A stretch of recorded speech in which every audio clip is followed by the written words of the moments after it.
Bismillahirrahmanirrahim. Assalamualaikum warahmatullahi wabarakatuh. Berjumpa lagi dengan saya, Kang Rahmat dari channel Obat Gaptek. Pada kali ini kita akan membahas belajar desain grafis mulai dari mana.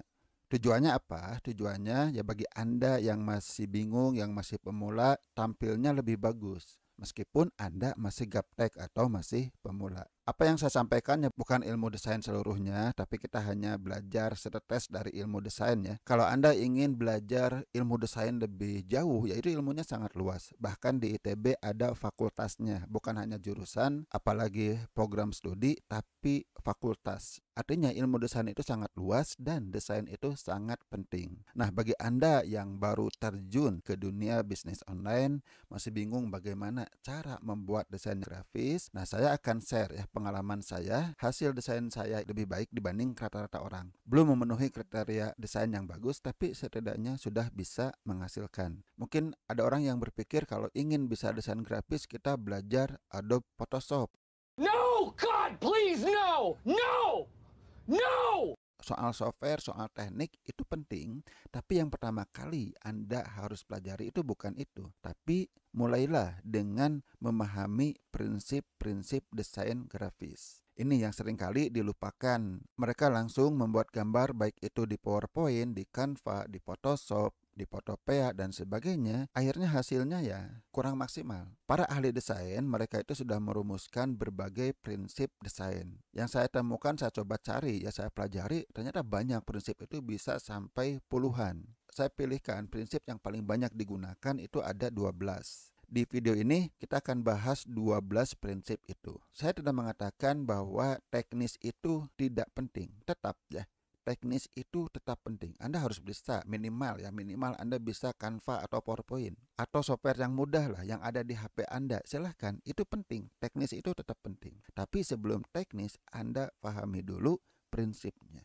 Oke, itu yang saya maksud ya. Jadi pahami dulu prinsipnya, kemudian terapkan di Canva, di PowerPoint dan sebagainya. Kebanyakan orang mereka itu tidak paham prinsip desain, kemudian dengan teknis minimal atau ala kadarnya, sehingga hasilnya ya desain asal-asalan, desain yang kurang menarik. Nah, banyak pemula yang seperti ini. Ya saya perhatikan baik itu di Facebook, baik itu di YouTube, baik itu di Instagram, di Pinterest dan sebagainya, banyak orang yang masih desainnya asal-asalan. Minimal Anda menerapkan prinsip. Meskipun teknis Anda minimal, nanti desain Anda akan lebih bagus dibandingkan rata-rata orang yang masih pemula. Dan saya lihat masih sedikit pemula yang seperti ini. Nah, minimal Anda bisa seperti ini. Oke, idealnya Anda menerapkan prinsip ya saat Anda mendesain, kemudian kemampuan teknis Anda juga maksimal, maka desainnya akan ideal, akan bagus. Bahkan bukan hanya prinsip, tetapi ilmu desain yang lebih luas, filosofinya, kemudian dari segi pewarnaan dan sebagainya. Itu ilmu desain sekali lagi ya sangat luas. Prinsip itu hanya pintu pertama lah, pintu masuk pertama supaya Anda bisa membuat desain yang lebih bagus. Oke, ya jadi kalau seperti ini sudah bisa dikatakan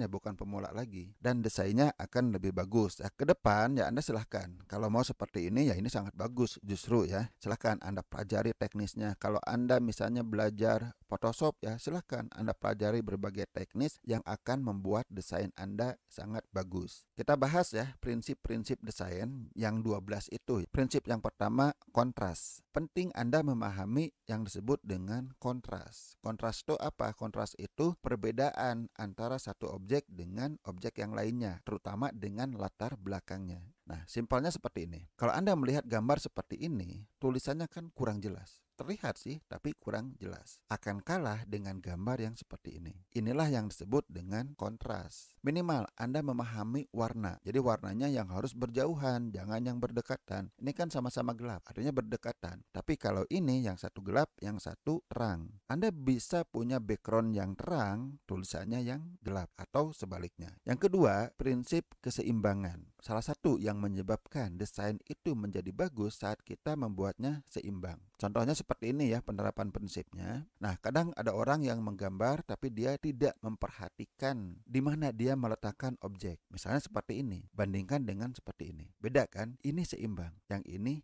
tidak seimbang. Kalau Anda misalnya mau menempatkan sebuah objek di sini ya di pojok, Anda harus mencari penyeimbang. Misalnya apa yang Anda tempatkan di sini. Prinsip ketiga adalah penekanan. Apa yang dimaksud dengan penekanan? Ya, kita lihat aja penjelasannya dengan contoh seperti ini. Misalnya ada sebuah gambar seperti ini. Ini penekanannya yang mana? Apakah tulisannya atau gambarnya? Akan berbeda kalau kita membuat gambar seperti ini. Jadi jelas di sini penekanannya yang mana? Judul dan subjudul misalnya. Kita masuk ke prinsip yang keempat, yaitu pengulangan. Nah, bagaimana cara mengorganisasikan objek supaya lebih bagus dengan cara pengulangan? Kita lihat contohnya. Nah, misalnya ada beberapa objek ya seperti ini kurang bagus. Beda kalau kita membuat objeknya seperti ini, kan lebih bagus. Kita masuk ke prinsip kelima, yaitu proporsi. Proporsi itu apa? Ya perbandingan. Kita lihat aja ya dalam gambar untuk menjelaskannya. Ya, yang pertama misalnya seperti ini. Kita perlu memperhatikan proporsi ukuran gambar termasuk proporsi warna. Ya contoh seperti ini. Lebih bagus dibandingkan yang ini. Prinsip berikutnya adalah hierarki. Hierarki itu apa? Hierarki itu adalah urutan. Mana yang paling penting? Mana yang ingin Anda tonjolkan? Misalnya ingin menonjolkan sebuah judul, baru subjudul, baru tulisan yang lainnya. Jangan terbalik atau tidak ada hierarki. Nah, ini tidak ada hierarki. Judul dengan subjudul itu sama besarnya. Jadi harus jelas yang ingin Anda dahulukan dilihat oleh si pembaca yang mana. Berikutnya prinsip 7 adalah ritme. Dengan adanya ritme, gambar itu akan lebih bagus, lebih enak dilihat. Sebagai contoh, beberapa objek yang ini tidak ada ritmenya, tapi akan lebih bagus jika kita membuatnya dengan ritme. Berikutnya pola. Si otak manusia juga itu lebih suka melihat sesuatu yang berpola. Ya sebagai contoh seperti ini nggak ada pola ya.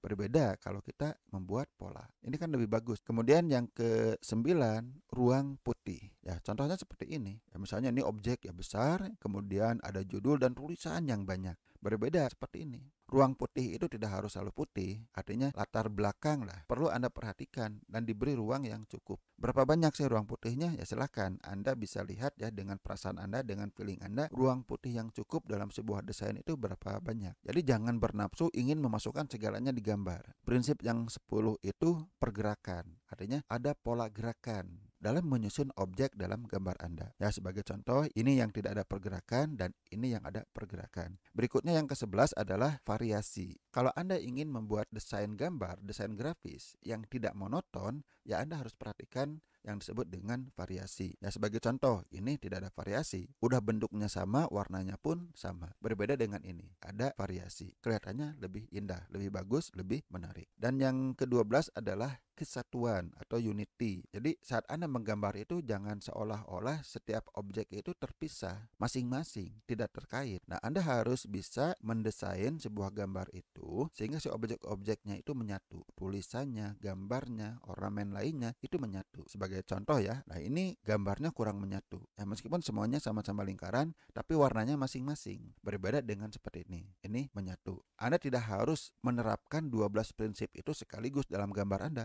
Mungkin cuma satu atau hanya beberapa prinsip yang Anda terapkan. Tapi yang jelas gambar Anda itu berprinsip, tidak asal-asalan. Yang kedua, pilih yang paling cocok dengan tujuan gambar Anda. Kemudian Anda juga cari inspirasi desain. Sekarang kan Anda sudah mengenal nih 12 prinsip. Coba Anda cari di Google, buka gambar-gambar desain-desain orang lain.